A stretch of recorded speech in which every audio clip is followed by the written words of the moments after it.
En medio del caos de la Revolución Mexicana, en el año 1915, existe una historia que pocos se atreven a contar. Una historia que no aparece en los libros, pero que sigue viva en los susurros del viento. San Lucero era una aldea pequeña, perdida entre montañas y envuelta por una niebla que nunca se iba del todo. Un lugar que parecía detenido en el tiempo, y donde, al caer la noche, algo extraño despertaba. Un grupo de soldados federales llegó allí con una misión clara: encontrar rebeldes escondidos. Pero lo que encontraron fue algo muy distinto, algo que ni la guerra podía explicar. Este es el relato de los vampiros de Noche Roja, criaturas que, según cuentan, cazaban al abrigo de la oscuridad, dejando solo silencio y miedo detrás. Una historia aterradora que se esconde entre hechos reales y sombras antiguas. Sean bienvenidos al canal Relatos Ocultos de Guerras. Si te gustan las historias de terror que involucran a militares, no pierdas tiempo y suscríbete al canal. Ahora, sin rodeos, vamos directo al asunto. Durante todo el día, los soldados recorrieron los caminos polvorientos de San Lucero, inspeccionando cada rincón del pueblo y sus alrededores. El sol aún brillaba con fuerza, y nada parecía fuera de lo común. El silencio de las montañas era constante, y aunque los habitantes eran reservados, no mostraban señales de conflicto. Pero cuando el atardecer comenzó a caer, algo en el ambiente cambió sutilmente. Fue entonces cuando una figura emergió desde las sombras de una casa antigua. Un hombre mayor, de pasos lentos y mirada profunda, se acercó al grupo.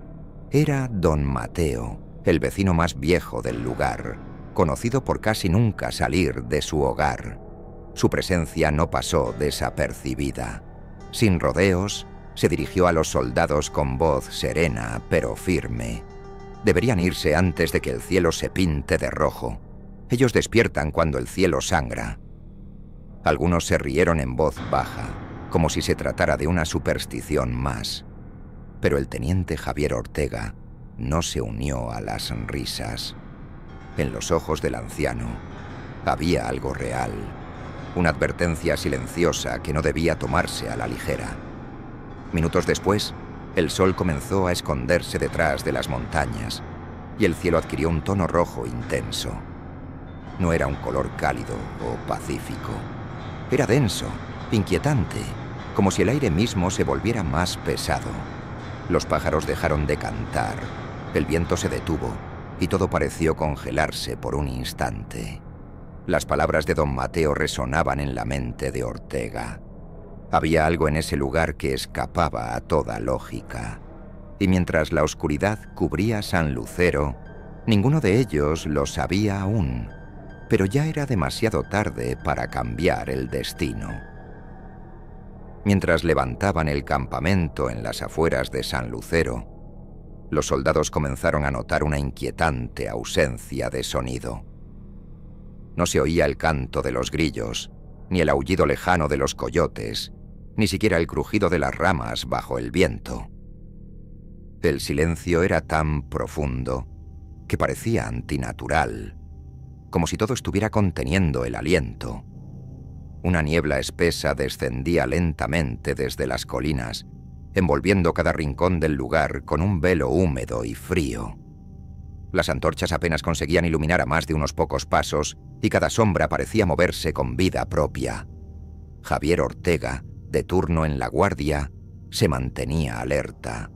Sus sentidos estaban agudos, atentos a cualquier señal. Fue entonces cuando lo oyó. Al principio, un susurro leve, casi imperceptible, perdido entre la neblina. Luego, otro. Voces apagadas, entrecortadas, como si alguien hablara muy cerca, pero sin dejarse ver. Giró rápidamente, tratando de identificar la fuente. Nada, solo el blanco denso de la niebla, pero algo no encajaba. Las sombras no seguían el movimiento de las antorchas.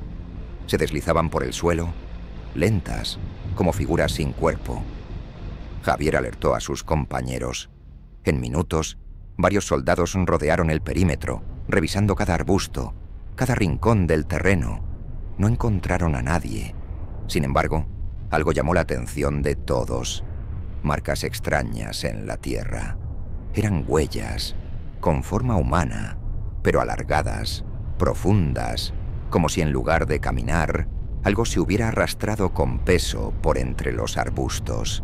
Algunas se perdían en la maleza, otras rodeaban el campamento, como si estuvieran vigilando desde antes. Nadie dijo una palabra, pero todos lo sintieron. Aquello no era una ilusión. Algo estaba allí, oculto entre la niebla, observando en silencio, esperando. Poco después de la medianoche, algo extraño comenzó a suceder. Una a una, las antorchas que rodeaban el campamento empezaron a apagarse por sí solas, como si una fuerza invisible las sofocara.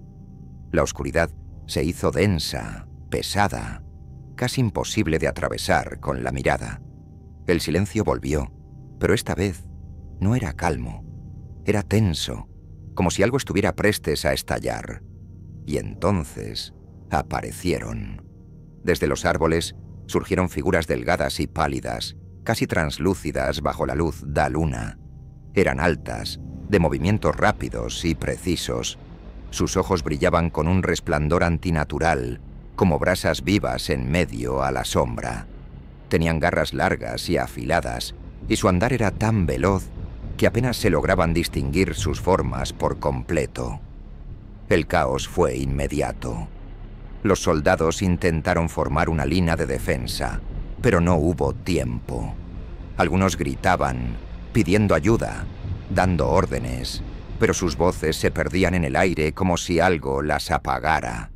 Era como si el sonido mismo estuviera atrapado, incapaz de escapar del cerco invisible que rodeaba el lugar. El capitán Emiliano Rojas intentó reaccionar. Tomó su arma y dio un paso al frente, decidido a organizar a sus hombres. Pero antes de que pudiera levantarla, una de esas criaturas lo alcanzó. Fue tan rápido que los demás apenas vieron una sombra fundirse con la suya. En cuestión de segundos, el capitán desapareció entre la oscuridad, sin dejar rastro. El resto del pelotón quedó paralizado, sin saber si correr, luchar o simplemente rezar. La noche, que antes parecía silenciosa, ahora estaba viva y hambrienta. En medio del caos, entre gritos ahogados y sombras que se movían como espectros, solo uno logró escapar. El soldado Ángel Herrera, impulsado por el instinto más puro de supervivencia, corrió sin mirar atrás, adentrándose entre las veredas estrechas y escarpadas de las montañas. La niebla lo envolvía, las ramas lo cortaban, las piedras lo hacían tropezar, pero no se detuvo. Corrió hasta que su cuerpo no pudo más y cayó inconsciente en medio del camino, perdido entre la tierra y el miedo. Al amanecer, unos campesinos lo encontraron tirado entre los arbustos, temblando sin control. Sus ojos estaban abiertos, pero perdidos. No emitía palabra alguna. Su uniforme estaba rasgado, como si algo lo hubiera arrastrado a la fuerza. En sus hombros había marcas profundas. No eran heridas comunes, sino señales extrañas, como si unas manos largas y delgadas hubieran intentado sujetarlo con fuerza. Lo llevaron a una pequeña sala improvisada en la aldea más cercana. Le dieron agua, intentaron hablar con él, calmarlo. Pero Ángel no respondía. Sus labios se movían sin formar frases, como si su mente aún estuviera atrapada allá, entre la oscuridad y los susurros. Horas más tarde, despertó brevemente. Sus ojos se enfocaron en el techo de madera y con un hilo de voz quebrada pronunció una sola frase: la noche roja. Después de eso, volvió a cerrar los ojos y no volvió a hablar por varios días. Cuando los campesinos regresaron al campamento junto a algunos curiosos da región, esperaban encontrar señales de un enfrentamiento, tal vez restos de una batalla. Pero lo que vieron fue algo muy diferente.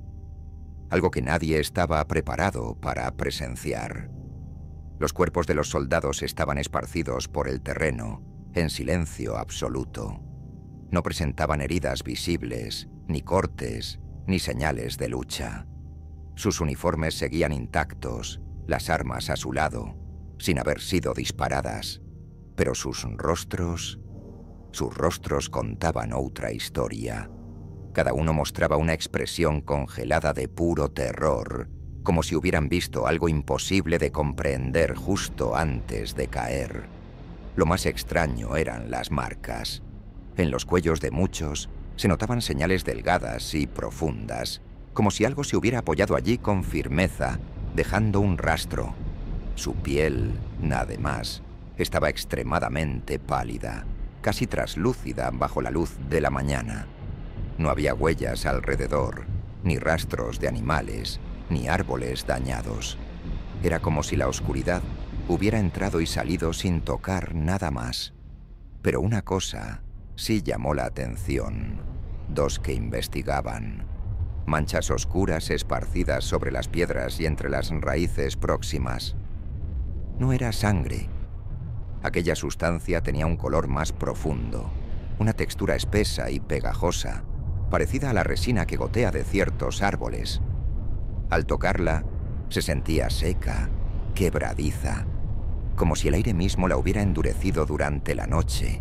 Nadie entendía lo que había ocurrido allí, pero todos, ao sair de aquel lugar, levaban una certeza silenciosa no corazón. Algo había caminado entre ellos, algo que no debía haber sido despertado. Don Mateo, con la mirada cargada de años y una voz apenas audible, compartió una historia que pocos se atrevían a repetir.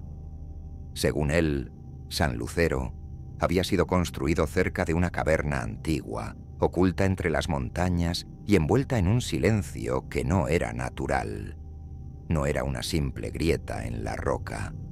Era un lugar sellado por algo más antiguo que el propio pueblo. Los más viejos la llamaban la montaña alada, y en su interior, decían, dormían seres oscuros conocidos como los bebedores de alma. Estas criaturas, según la leyenda, no buscaban alimento como los animales comunes. Ellas tomaban algo más profundo, algo que no se ve ni se toca, dejando a las personas vacías, como si una parte de ellas hubiera sido arrancada.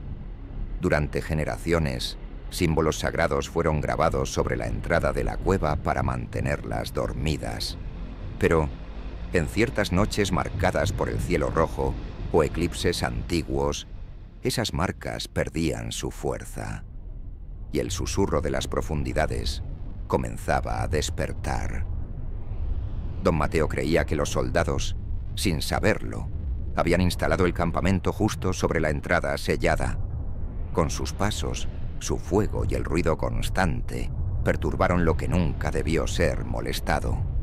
Aquella noche, con el cielo teñido como fuego, fue el momento exacto en que el silencio se rompió y algo se deslizó fuera de su prisión. Pero su relato no terminaba allí. Contó que muchos años antes, durante otra época de conflicto, un grupo de trabajadores desapareció en esa misma región. Eran mineros que intentaban abrir un túnel sin consultar a los ancianos del pueblo. Excavaron durante semanas, hasta que un día dejaron de dar señales.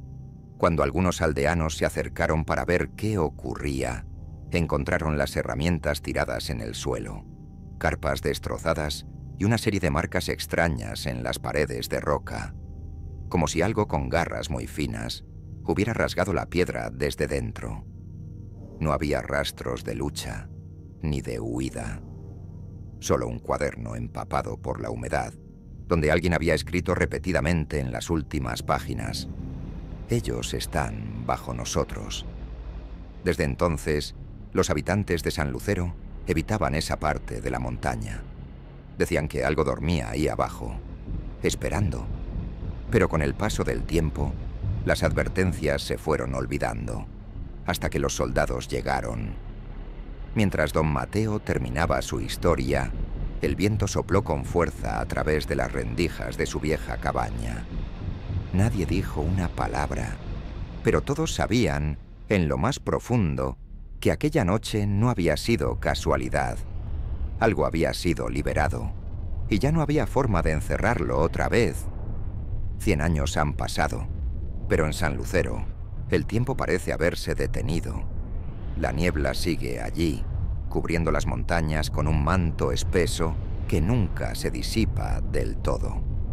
Algunos dicen que la noche llega más rápido en esa región, como si el sol evitara quedarse demasiado. Los habitantes del pueblo ya no hablan del pasado. Prefieren el silencio, como si nombrar lo ocurrido fuera suficiente para hacerlo regresar.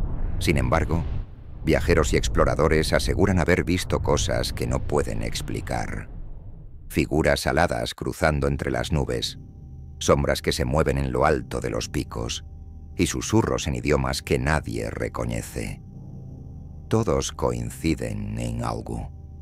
Há momento, justo antes da noite cair, em que o ar parece mais denso, como se algo despertasse por breve instante. Quienes se atreven a passar por ali afirman que, en ciertas noches, pueden escuchar una frase arrastrada por el viento. La noche roja. Algunos creen que es solo una leyenda, otros aseguran que no, que lo que fue despertado nunca volvió a dormir. ¿Y tú? ¿Crees que estas criaturas aún habitan bajo la montaña? ¿Piensas que algo realmente fue liberado esa noche? Queremos saber tu opinión. Deja tu comentario y cuéntanos lo que piensas sobre esta historia. Si te gustan los relatos misteriosos como este, déjanos tu like, suscríbete al canal y activa las notificaciones para no perder los próximos episodios. Tu apoyo es lo que mantiene viva esta comunidad de buscadores de lo oculto. Nos vemos en el próximo video. Si la niebla lo permite. Hasta pronto. Y cuidado con lo que despiertas en la oscuridad.